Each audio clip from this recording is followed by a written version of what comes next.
Hello everyone, आप सबका स्वागत है। आरआरबी ग्रुप डी 2019 का मैथ्स का सॉल्यूशन कर रहे हैं। इसमें 17 अगस्त 2022 से 14 सितंबर 2022 तक जितने भी शिफ्ट में एग्ज़ाम हुए सभी शिफ्ट के सॉल्यूशन कंप्लीट हो चुके हैं। इनके सारे वीडियोस प्लेलिस्ट में मिल जाएंगे। आज की क्लास में 15 सितंबर 2022 का पहला शिफ्ट का सॉल्यूशन करेंगे और इन सब के सॉल्यूशन पहले ही कंप्लीट हो चुके हैं। इनके वीडियोज देखने के लिए प्लेलिस्ट विजिट कर सकते हैं, लिंक नीचे डिस्क्रिप्शन में दिया गया है। तो शुरू करते हैं। उससे पहले चैनल पर नए हैं तो चैनल को सब्सक्राइब कर लीजिए। आगे बढ़ते हैं। पहला सवाल है, कोई निश्चित राशि 6 सही 1/4%, ठीक है, यानी 6.25% की वार्षिक साधारण ब्याज दर पर कितने वर्ष में दोगुनी हो जाएगी। ठीक है, देखिए जैसे ही दोगुनी का बात करें तो हमें समझना चाहिए कि यहाँ पर इसको 100% का ब्याज मिल रहा है। आप जानते हैं, आपको हमेशा हम बताते हैं कि जितना गुनी कहे उससे एक कम 100%। जैसे कोई धनराशि अगर 5 गुनी हो रही है, इसका मतलब क्या है कि यहाँ पर 400% का ब्याज इसको मिल रहा है। अगर कोई धनराशि 10 गुनी हो रही है तो यहाँ पर इसको 900% का ब्याज मिल रहा है। तो टोटल ब्याज इसको 100% का मिल रहा है, लेकिन एक वर्ष में इसको 6.25% मिलता है। तो 100% गेन करने में इसको कितना टाइम लगा होगा? तो टाइम निकालने के लिए आपको टोटल ब्याज में वार्षिक रेट से डिवाइड करना होगा। तो ये है 6.25, इसको आप बोल सकते हैं 4×6 = 24, 25/4। तो 25/4% से इसको डिवाइड कर दीजिए। ठीक है, तो 25 से ये कट जाएगा 4 बार में, 4 ऊपर जाके गुना होगा तो 4×4 = 16 वर्ष इस सवाल का करेक्ट आंसर होगा। ठीक है, परसेंटेज ऊपर नीचे कैंसिल हो जाएगा। तो ऑप्शन नंबर 2 इस सवाल का करेक्ट आंसर है। आगे इसका मान ज्ञात करना है। ठीक है, तो देखिए यहाँ पर कॉस स्क्वायर 12 डिग्री है, यहाँ कॉस स्क्वायर 23 डिग्री है। अगर एंगल का सम देखें तो कितना हो रहा है? 12 + 23, ये हो रहा है 35 डिग्री। 35 डिग्री योगफल हो रहा है, इसका मतलब यहाँ पर कोई फंडा काम नहीं करेगा। अगर ऊपर से नीचे देखें तो यहाँ 12 डिग्री, यहाँ पर 78 डिग्री। तो देखिए 12 और 78 जोड़ने के बाद 90 डिग्री हो रहा है, यानी ये एक दूसरे का पूरक है। तो हम लोग क्या करेंगे? ऊपर या फिर नीचे किसी एक को चेंज कर सकते हैं। अगर ऊपर चेंज करना चाहें तो क्या बन जाएगा? ऊपर कॉस स्क्वायर 12 डिग्री को साइन में बदल दें तो ये हो जाएगा साइन स्क्वायर कितना? 90 में 12 घटेगा तो 78 डिग्री। उसी तरह दूसरा को भी चेंज कर दीजिए। कॉस 23 को अगर साइन में बदलें तो साइन स्क्वायर 90 - 23 करेंगे तो 67 डिग्री आएगा। ठीक है, नीचे भी आप देख सकते हैं, यहाँ पर भी 67 है। और नीचे क्या है? देखिए 2 दोनों में लगा है तो 2 कॉमन ले लेंगे और ब्रैकेट के अंदर बन जाएगा साइन स्क्वायर 78 डिग्री प्लस का साइन स्क्वायर 67 डिग्री, ये वैल्यू बनेगा। अब देखिए ये ऊपर वाला और ये ब्रैकेट के अंदर जो है ये कट जाएगा, केवल 2 बचेगा और ऊपर 1, यानी इसका वैल्यू 1/2 होगा। ऑप्शन नंबर 1 इसका करेक्ट आंसर है। आगे इसका धनात्मक वर्गमूल ज्ञात करना है। ठीक है, तो पहले ये वैल्यू आपको कैलकुलेट करना होगा। इसका शॉर्टकट होता है, हम आपको हमेशा बताते रहते हैं, क्या होता है? 2 × a² + b², नीचे a² - b²। ए हमारा 2 है, बी हमारा √3 है।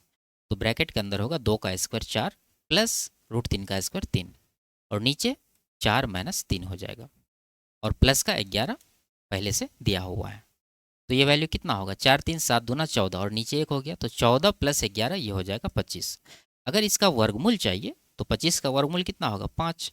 तो यही सवाल का करेक्ट आंसर होगा, ऑप्शन नंबर 3 में दिया हुआ है। आगे इसका मान ज्ञात करना। ठीक है, तो ये माइनस करना है, इसको जोड़ना है, तो जोड़ वाला पहले लिख देंगे, यानी 9.467, और 7 का जो है रेकरिंग है, इस पर बार है, तो ये 7 को आप रिपीट कर सकते हैं इस तरह से। उस तरह यहाँ प्लस वाला है 4.467, और 7 पर बार है तो इसको आप रिपीट कर सकते हैं इस तरह से। ठीक है, ये दोनों को क्या करना है? जोड़ना है। अब जो है ये माइनस वाला वो लिखेंगे, इसको घटाना है, कितना है? 2.467, और 7 का रिपीटेशन हो रहा है तो इसको आप रिपीट कर सकते हैं इस तरह से।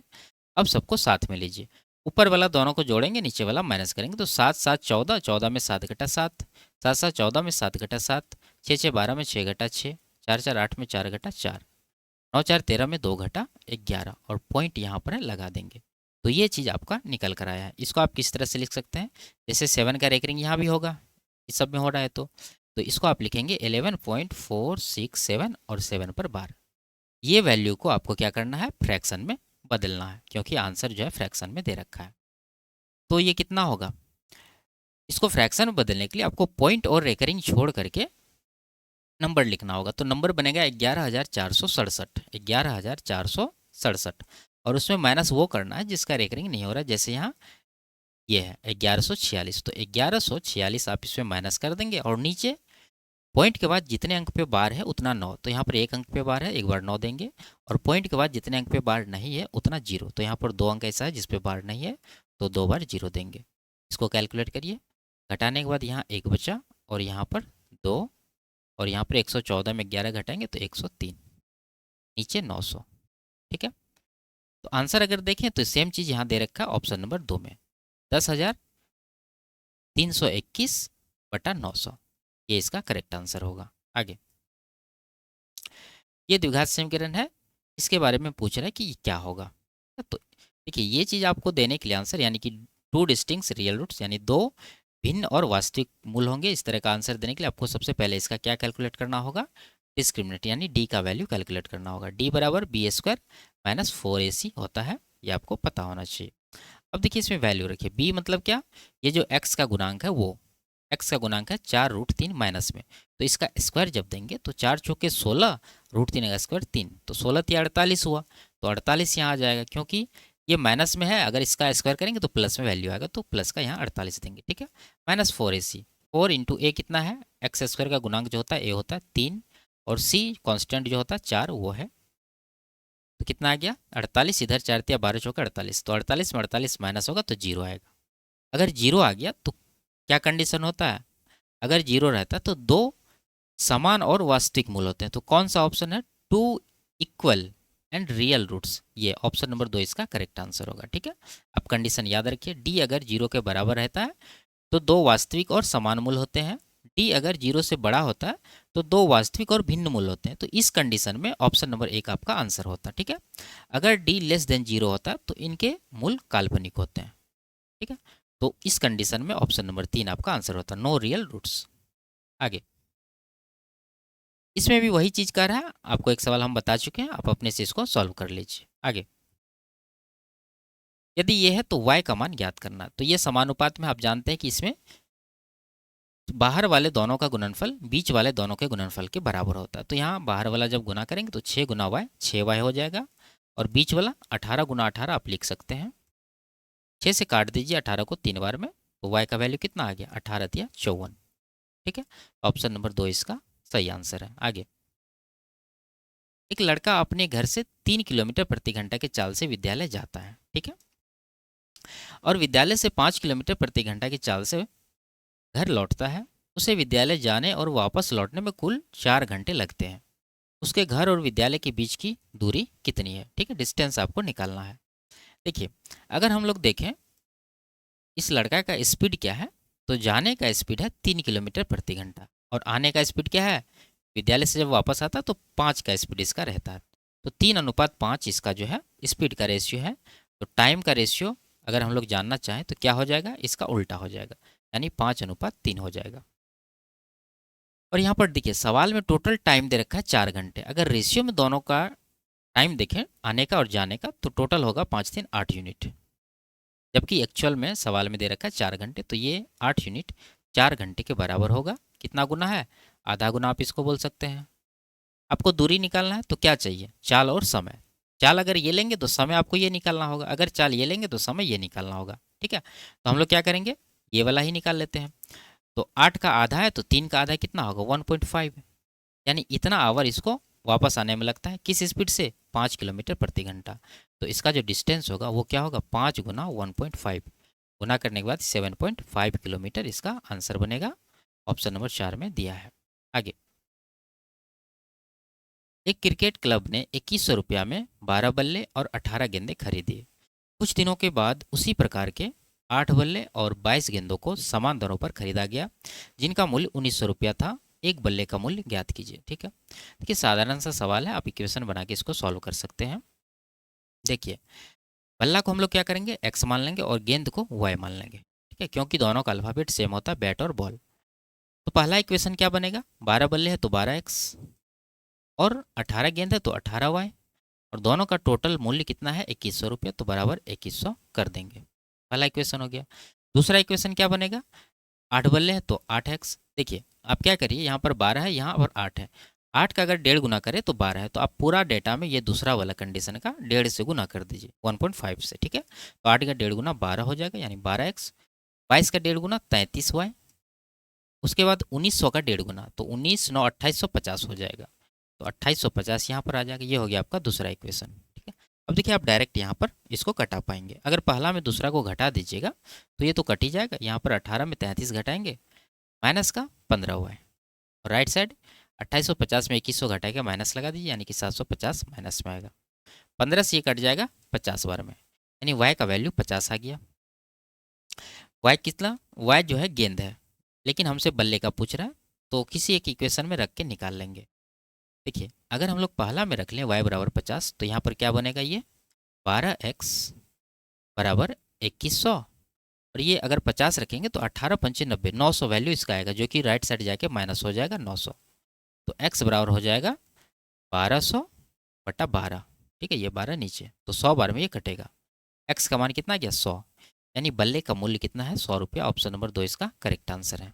आगे, एक वर्गाकार भूखंड का क्षेत्रफल 2916 मीटर स्क्वायर है। भूखंड की प्रत्येक भुजा की लंबाई ज्ञात कीजिए, ठीक है। देखिए अगर आपको वर्ग याद है तो आप आराम से इसका आंसर लगा पाएंगे 54, ठीक है। क्योंकि वर्ग का क्षेत्रफल क्या होता है, भुजा का स्क्वायर, और 54 का स्क्वायर है 2916। अगर आपको समझना है तो मान लीजिए वर्ग की भुजा ए है, तो ए का स्क्वायर बराबर हो जाएगा 2916। यहाँ से स्क्वायर हटेगा तो ए बराबर हो जाएगा रूट अंडर 2916, यानी इसका वर्गमूल जो भी आएगा आंसर होगा। तो इसका वर्गमूल 54 आता है। अगर आप ऑप्शन से बनाना चाहेंगे इसको, तो देखिए 64, अगर इसको 60 भी मान लेंगे तो 60 का स्क्वायर होता है 3600, जबकि यहाँ पर 2916 ही है, ये आंसर नहीं हो सकता है। अगर 50 हम लोग देख लें, क्योंकि बाकी ऑप्शन 50 के नज़दीक है, तो 50 का स्क्वायर होता है 2500, तो 2500 से बड़ा है 2916, इसका मतलब 44 भी नहीं होगा। अब दो ऑप्शन है, 50 से ऊपर और 60 से कम। इकाई अंक देख लीजिए, 4 का स्क्वायर 16, 6 है, 8 का स्क्वायर 64, यानी इकाई अंक 4 आना चाहिए, जबकि यहाँ पर 6, इसका मतलब 58 भी छांट दीजिए, 54 आपका आंसर बचा। आगे, 4 वर्ष पूर्व राजेश की आयु नरेश की आयु की 3 गुनी थी। 4 वर्ष बाद उसकी आयु नरेश की तत्कालीन आयु की 2 गुनी होगी। राजेश की वर्तमान आयु कितनी है, ठीक है। देखिए 4 वर्ष पूर्व अगर देखें तो कह रहा है राजेश जो है नरेश की 3 गुनी थी। लिखते हैं राजेश को आर, नरेश को एन। एन अगर 1 यूनिट का था तो आर कितना था, 3 गुना, यानी 3 यूनिट का। अब चलते हैं 4 वर्ष बाद, उसकी आयु, उसकी मतलब क्या, राजेश की आयु नरेश की तत्कालीन आयु की 2 गुनी, यानी 4 वर्ष बाद अगर नरेश 1 यूनिट का था तो राजेश था 2 यूनिट का, 2 गुनी कह रहा है। अब देखना आपको समय में गैप, ये 4 वर्ष पहले का है, 4 वर्ष बाद का, तो टोटल 4 + 4 8 वर्ष का यहाँ पर गैप हो गया, तो 8 यहाँ पर आप दे दीजिए। अब जो तरीका है क्रॉस मल्टीप्लिकेशन का, वो उससे आप निकाल लीजिए। 3 × 3 2 × 2, डिफरेंस कितना आ रहा है, 1 यूनिट का। नीचे उसी तरह 8 × 8 8 × 2 = 16, डिफरेंस है 8 का। तो 1 यूनिट का वैल्यू 8 है, कि आप पूछ रहा है राजेश का। राजेश का 3 यूनिट है, तो 1 8 तो 3 का कितना, 24 वर्ष। ये जो 24 वर्ष है ये 4 वर्ष पहले का निकला, क्योंकि ये रेशियो 4 वर्ष पहले का है। वर्तमान पूछ रहा है तो इसमें आप 4 प्लस कर दीजिए, तो 28 वर्ष इस सवाल का आंसर होगा, ऑप्शन नंबर 4। आगे, एक कक्षा में 50 विद्यार्थी, केवल लड़के और लड़कियां हैं। लड़कों की संख्या लड़कियों की संख्या से 10 अधिक है। कक्षा में कितने लड़के हैं, देखिए टोटल विद्यार्थी कितना है 50, उनमें जो लड़का और लड़की का डिफरेंस है 10, वो माइनस कर लीजिए पहले। डिफरेंस माइनस करने के बाद बचेगा 40। अब इसको बराबर कर दीजिए 20 में, ठीक है। अब जो अधिक है उसको ये 10 लौटा दीजिए। कौन अधिक है, लड़का जो है लड़कियों से 10 अधिक है, तो 10 + 20 30 लड़के हो जाएंगे और लड़कियां 20। तो लड़के के बारे में पूछ रहे हैं तो 30 इसका आंसर होगा, ऑप्शन नंबर 3 इसका करेक्ट आंसर। आगे, इसका विस्तारित रूप लिखिए, ठीक है। फॉर्मूला है a + b + c का होल स्क्वायर। तो देखिए यहाँ से ये देखिए सेम है, ये भी सेम है, ये भी सेम है, बस यहाँ पर ये लास्ट वाला चेंज है, यानी 2ca आपको देखना है। c हमारा 5c है, a हमारा 3a है, तो 2 × 6 = 5 30 AC। 30 AC कहाँ पर है, यहाँ पर ऑप्शन नंबर 2 में, तो ये इसका सही आंसर होगा। आगे, यदि एक बंद घन के सबसे लंबे विकर्ण की लंबाई 10√3 सेंटीमीटर है तो इसका संपूर्ण पृष्ठीय क्षेत्रफल ज्ञात कीजिए, ठीक है। देखिए घन का जो विकर्ण होता है डायगोनल, वो क्या होता है, √3 × a, जो कि हमारे पास दिया है 10√3, तो इसको इसके बराबर कर देंगे। √3 दोनों साइड कट जाएगा, a बराबर कितना हो गया 10। अब निकालना है टोटल सरफेस एरिया, तो घन का टोटल सरफेस एरिया क्या होता है, TSA ये होता है 6a²। तो 6 इंटू ए है 10, 10 का स्क्वायर 100, तो 100 गुना 600 सेंटीमीटर स्क्वायर इसका आंसर होगा। Option number 2। आगे, पहले वर्ष के दौरान एक शहर की जनसंख्या में 10% की वृद्धि हुई और दूसरे वर्ष में इनमें 10% की कमी हुई। दूसरे वर्ष के अंत में इस शहर की जनसंख्या 4,73,220 थी। पहले वर्ष के आरंभ में इसकी जनसंख्या कितनी थी? ठीक है, देखिए रेशियो से कर लीजिए। पहले वर्ष 10% का वृद्धि है, 10% का फ्रैक्शन कितना होता है? 1/10, यानी 10 पर 1 का वृद्धि, तो क्या रेशियो बनेगा? 10 से 11। दूसरा वर्ष 10 का कमी है, यानी 10 पर 1 का कमी होगा, तो वैल्यू क्या बनेगा? 10 से 9। अब गुना करिए, 10 दाई 100 और राइट साइड 9 गुना 11 99। नहीं, 2 वर्ष पहले अगर 100 था तो अब कितना है? 99। लेकिन अब जो है एक्चुअल में वो कितना है? 4,73,220। कहने का मतलब ये है कि ये जो 4,73,220 है, ये 99 यूनिट का वैल्यू होगा। हमें पहले वाला निकाला यानी 100 यूनिट का, तो 100 से गुना कर देंगे। ठीक है, देखिए 99 से तो ये कट ही जाएगा। आपको जीरो देखना है, यहाँ पर 1 जीरो, यहाँ पर 2 जीरो, कुल मिला के लास्ट में 3 जीरो वाला जो है आंसर होना चाहिए। ऑप्शन नंबर 3 में है केवल 3 जीरो, ये इसका करेक्ट आंसर होगा। आगे, वह बड़ी से बड़ी संख्या ज्ञात कीजिए जिससे इन तीनों को विभाजित करने पर क्रमशः 1, 3 और 2 शेषफल प्राप्त हो। ठीक है, तो आप क्या करिए, जो शेषफल प्राप्त हो रहा वो नंबर में से माइनस कर दीजिए। तो 1876 में 1 माइनस करेंगे तो नंबर बनेगा 1875। उसके बाद 12,503 में 3 माइनस करेंगे तो 12,500 नंबर बनेगा। उसके बाद 6877 में 2 माइनस करेंगे तो 6875 बनेगा।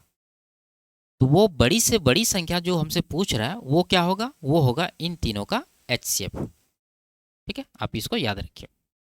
अब HCF आप निकाल भी सकते हैं, लेकिन सबसे अच्छा तरीका है कि ऑप्शन से देखिए।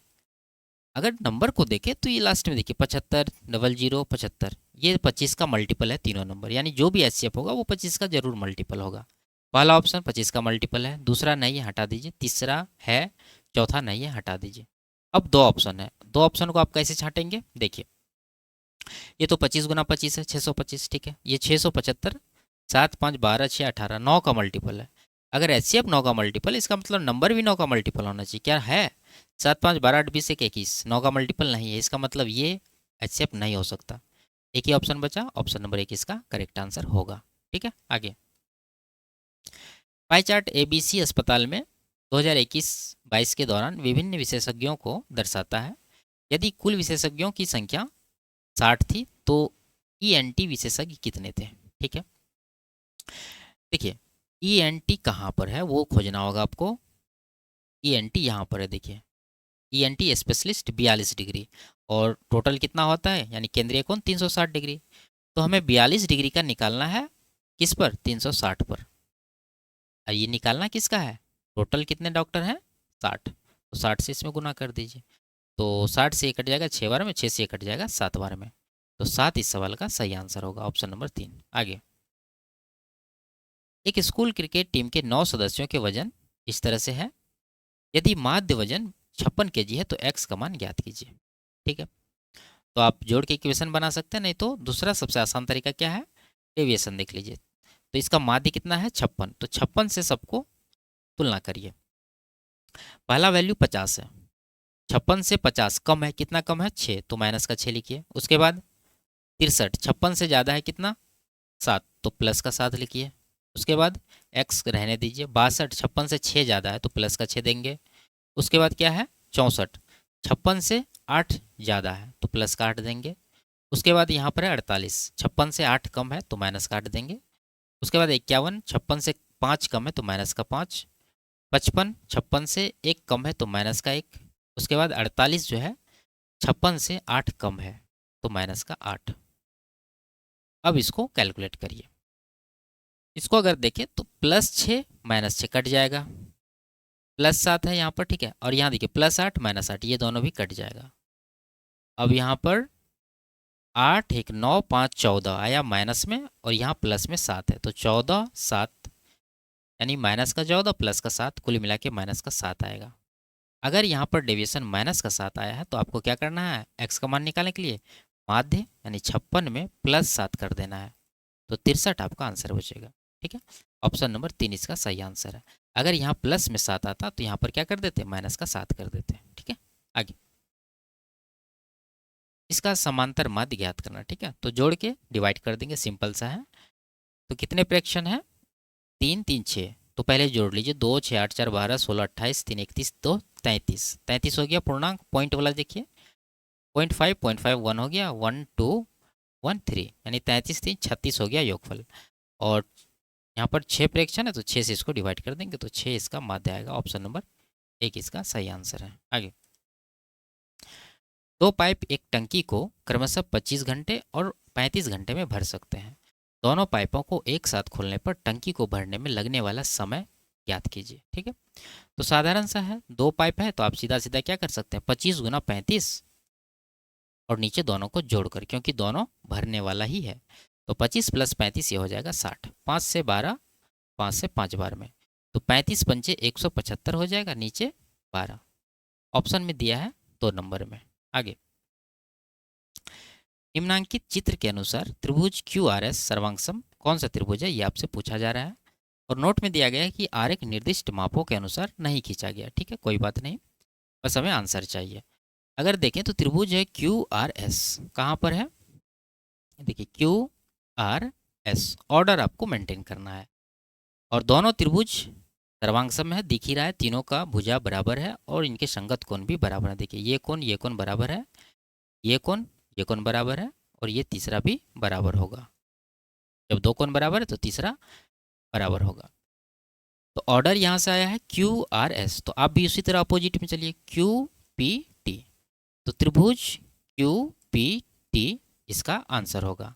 तो Q P T option number 2 में दे रखा है, ये इसका सही आंसर है। आगे, 12 मीटर और 7 मीटर भुजाओं वाले आयत में, ठीक है, बनाए जा सकने वाले सबसे बड़े आकार के वृत्त की परिधि ज्ञात कीजिए। ठीक है, देखिए सवाल को पढ़ने के साथ आपको समझ में आ जानी चाहिए कि यहाँ पर वृत्त का जो डायमीटर है वो क्या हो जाएगा, आयत की छोटी वाली भुजा यानी चौड़ाई के बराबर 7 मीटर।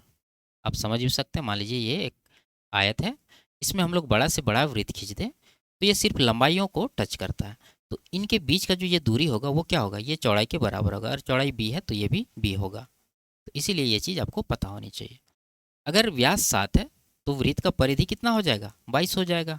आप जानते हैं पाई डी का फॉर्मूला लगा दीजिए, तो 22 इसका आंसर होगा। नहीं तो व्यास 7 है तो त्रिज्या इसका कितना हो जाएगा, 7/2। आप जानते हैं कि 7 अगर त्रिज्या रहता है तो परिधि 44 होता है, अगर त्रिज्या 7/2 है तो परिधि इसका आधा हो जाएगा, यानी कि 22 हो जाएगा। 7 का आधा, इधर भी 44 का आधा 22, तो इस तरह से भी आप सोच सकते हैं। आगे, निम्नलिखित तालिका वर्ष 2018 से 20 के दौरान एक दुकान के विभिन्न ब्रांड के मोबाइलों की बिक्री को दर्शाती है। वर्ष 2019 से 20 तक ब्रांड एस की बिक्री में कितने प्रतिशत की कमी हुई है। ठीक है, देखिए ब्रांड एस यहाँ पर है और 2019 से 20 एस में अगर देखें तो 401 से 255 हो गया, कितना का गिरावट हुआ, 45, इधर 101, यानी कि 146 का जो है गिरावट है। और ये गिरावट किसके ऊपर होगा, बेस इसका प्राइस ये रहेगा, यानी बेस वैल्यू ये रहेगा 401, तो 401 पर 146 का गिरावट है। परसेंटेज निकालना है तो 100% से गुना कर देंगे। देखिए आंसर थोड़ा दूर दूर है, आप क्या करिए, ये 401 को 400 बना लीजिए, 100 से इसको काट देंगे, 4 से इसको कटाएंगे, 4 तिया 12, 26 हुआ, 4 6 के 24, उसके बाद डेसिमल आएगा, तो 36 के आसपास आंसर ऑप्शन नंबर 3 है, ये इसका करेक्ट आंसर होगा। आगे, एक व्यक्ति प्रत्येक 20,000 की दर से 2 वस्तुएं बेचता है। देखिए यहाँ से एक चीज़ क्लियर हो गया कि दोनों वस्तु का सेलिंग प्राइस क्या है, इक्वल है, आपको ध्यान रख के चलना है। उसे एक वस्तु पर 15% का लाभ और दूसरी वस्तु पर 15% की हानि होती है। इस लेन देन में उसका कुल लाभ या हानि ज्ञात कीजिए, आंसर रुपया में दे रखा है। देखिए अगर ये परसेंटेज पूछ लेता तो आराम से हम लोग आंसर लगाते, क्या हो जाता, 15 का स्क्वायर बट्टा 100, इतना परसेंट का इसको जो है नुकसान होता है। इस कंडीशन में परसेंटेज हमेशा नुकसान में आता है, दोनों का परसेंटेज सेम होना चाहिए। लेकिन ये रुपया में पूछ रहा है तो थोड़ा सा सवाल कैलकुलेटिव हो गया, कोई बात नहीं, सॉल्व करते। देखिए 15% का फ्रैक्शन 3/20, यानी यहाँ प्रॉफिट हो रहा है तो 20 का सामान पर 3 का प्रॉफिट हो रहा है, तो क्या रेशियो बनेगा, 20 से 23। दूसरा पर नुकसान है तो यहाँ पर रेशियो बनेगा 20 से 17। अब देखिए सेलिंग प्राइस इक्वल है तो सेलिंग प्राइस आपको यहाँ रेशियो में भी इक्वल करना होगा, यहाँ 23 है, यहाँ 17, इक्वल नहीं है। इक्वल करने के लिए आपको ये 17 से यहाँ गुना करना होगा और ये 23 से यहाँ गुना करना होगा। ठीक है, अब देख लीजिए आप प्रॉफिट कहाँ, यहाँ पर पहला में प्रॉफिट है 20 का सामान 23 में बिक रहा है, 3 का प्रॉफिट है, प्लस में 3 लिखेंगे। यहाँ पर नुकसान है 3 का, 20 का सामान 17 में बिक रहा है तो माइनस में 3 लिख देंगे। ठीक है, अगर टोटल प्रॉफिट या लॉस कैलकुलेट करें तो कितना होगा, 17 को गुना करना है सबसे, तो 17 गुना 3 अगर करें तो 51 आ रहा है प्लस का, और 23 गुना 3 करें माइनस में आएगा 69। कैलकुलेट करने के बाद ये 18 नेगेटिव में आ रहा है, इसका मतलब नुकसान है। ठीक है, तो प्रॉफिट वाला आंसर नहीं हो सकता, दो ऑप्शन है आपके पास। अब देखिए सेलिंग प्राइस कितना है, 20,000, 20,000, और यहाँ पर रेशियो में देखें तो सेलिंग प्राइस क्या है, ये 23 गुना 17, या फिर आप ये भी ले सकते हैं 17 गुना 23, तो हम लोग एक ले लेते हैं 23 गुना 17। ठीक है, तो इससे इसको डिवाइड करेंगे और निकालना कितना का है, 18 का, तो 18 से गुना कर दीजिए, आपका आंसर आ जाएगा। इसको कटाइए, कटाना मुश्किल है थोड़ा, फिर भी डेसिमल में जाएंगे, 17 से कटाएंगे, 17 एक का 17, 30 हुआ, 17 एक का 17, 13 130, 17 7 119, 110 हुआ, 17 छः के 102, उसके बाद डेसिमल आएगा, छोड़िए, फिर 23 से कटाएंगे, 23 पंच 115, 2 26 हुआ, 23 एक का 23 जाएगा, फिर डेसिमल आएगा, इसको छोड़िए, 51 गुना 18 करिए, इससे थोड़ा सा ज़्यादा जो है आंसर होगा। तो 18 एक का 18 बचा एक, 18 पंच 90 के 91, 918 आ रहा है, इससे थोड़ा सा अधिक जो है आंसर है यहाँ ऑप्शन नंबर 3 में, 921 रुपया, ये इसका करेक्ट आंसर होगा। 1021 ये काफ़ी ज़्यादा है, ये नहीं होगा। आगे इन तीनों का HCF ज्ञात कीजिए, तो HCF हमेशा ऑप्शन से निकालिए। तो पहला जो ऑप्शन है 200, क्या ये 200 से डिविजिबल है, 450 200 से डिविजिबल नहीं है, नहीं हो सकता।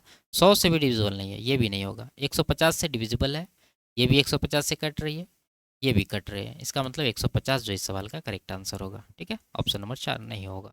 आगे, दो समकोण त्रिभुज सर्वांगसम होते हैं जब कौन सी शर्त सत्य होती है। ठीक है, तो आपको कंडीशन देखना है। पहला है जब केवल एक त्रिभुज की एक भुजा दूसरे त्रिभुज की संगत भुजा के बराबर हो। अगर एक संगत भुजा बराबर रहे तो उससे हम लोग डिसाइड नहीं कर पाएंगे दोनों त्रिभुज क्या है, सर्वांगसम है या फिर कुछ और है, तो ऑप्शन नंबर पहला जो है नहीं होगा। दूसरा, जब केवल उनके कर्ण बराबर हो, इससे भी डिसाइड नहीं कर पाएंगे। जब एक और कोण बराबर हो, इससे भी डिसाइड नहीं कर पाएंगे। आगे, जब कर्ण बराबर हो और एक त्रिभुज की एक भुजा दूसरे त्रिभुज की संगत भुजा के बराबर हो, तो इससे हम लोग डिसाइड कर पाएंगे कि ये त्रिभुज क्या है, सर्वांगसम है। ऑप्शन नंबर 4 इसका करेक्ट आंसर है। आप समझ सकते हैं, मान लीजिए ये एक ट्राइंगल है समकोण, और एक ट्राइंगल जो है इस तरह का, फिर यहाँ पर भी आप बना लीजिए। ठीक है, इसमें क्या करें कि कर्ण बराबर हो। अगर ये कर्ण इनके बराबर है और ये 90 डिग्री है, दोनों समकोण त्रिभुज है, एक त्रिभुज की एक भुजा दूसरे त्रिभुज की संगत भुजा के बराबर हो। अगर मान लीजिए इनके लंब ये संगत है और इनके लंब ये है, ये दोनों भी बराबर है, अब आप डिसाइड कर पाएंगे ये दोनों क्या है, सर्वांगसम है, क्योंकि दो भुजा और एक कोण बराबर है, ये समकोण देखिए बराबर है, तो ये त्रिभुज क्या होंगे, सर्वांगसम होंगे। आगे, किसी त्योहार के दौरान लगी सेल में 1,000 रुपया अंकित मूल्य वाली कांसे के एक वस्तु 20%, 30% और 10% की 3 क्रमिक छूट पर बेची जाती है। यदि कोई ग्राहक त्योहार के दौरान वस्तु खरीदता है तो उसे कितनी राशि भुगतान करना पड़ेगा। ठीक है, देखिए अंकित मूल्य क्या है, 1,000, पहला डिस्काउंट है 20%, इसका फ्रैक्शन 1/5, यानी 5 पर 1 का डिस्काउंट है, तो वैल्यू हो जाएगा 4/5। उसके बाद 30%, इसका फ्रैक्शन 3/10, 10 पर 3 का डिस्काउंट, वैल्यू होगा 7/10। उसके बाद 10% का फ्रैक्शन 1/10, वैल्यू हो जाएगा 9/10। ठीक है, 10 पर 1 का डिस्काउंट मिलेगा। तो अब इसको कटाइए, यहाँ देखिए 100 हो गया, 100 से 2 जीरो हटा दीजिए, 5 से इसको कटा देंगे। ठीक है, 2 बार में, 2 चौके 8 से 56 गुना 9, तो 56 गुना 9 करना है तो कितना आएगा, 9 का मल्टीपल देख लीजिए, 6 4 10 5 15 नहीं है, 5 4 9 है, 8 5 13 नहीं है, 9 6 15 4 19 नहीं है, एक ही ऑप्शन है, ऑप्शन नंबर 2 इसका करेक्ट आंसर होगा। आगे, निम्नलिखित समीकरण में प्रश्न के स्थान पर लगभग कितना मान आना चाहिए। ठीक है, अप्रॉक्स वैल्यू आपको कैलकुलेट करना है, तो क्या होगा, ये 14.95, ये 15 है। आप जानते हैं कि 0.5 से ज़्यादा रहता है तो एक काउंट करते हैं, 0.5 से कम रहता है तो जीरो काउंट करते हैं। तो ये 0.5 से ज़्यादा है 0.95, तो इसको एक बढ़ा दिए, लेकिन यहाँ पर कम है तो इसको 27 ही रहने देंगे। और यहाँ डिवाइड है 2.99, ये 3 हो जाएगा, माइनस ये 35.98 है, ये 36 हो जाएगा, प्लस 12.10, ये 12 ही रहेगा। 3 से ये कट जाएगा 9 बार में, 15 नमा 135, और इधर 12 और माइनस 36, तो 135 में 36 माइनस करेंगे तो 99 प्लस 12, तो 9 2 11 प्लस 10, ये हो जाएगा 111। ऑप्शन नंबर 4 इसका करेक्ट आंसर है। आगे, तो ये लास्ट सवाल था। वीडियो आपको कैसी लगी कमेंट में ज़रूर बताइए। अच्छी लगी तो वीडियो को लाइक शेयर और चैनल को सब्सक्राइब कर लीजिए। फिर मिलते हैं अगली क्लास में, तब तक के लिए बाय बाय, टेक केयर।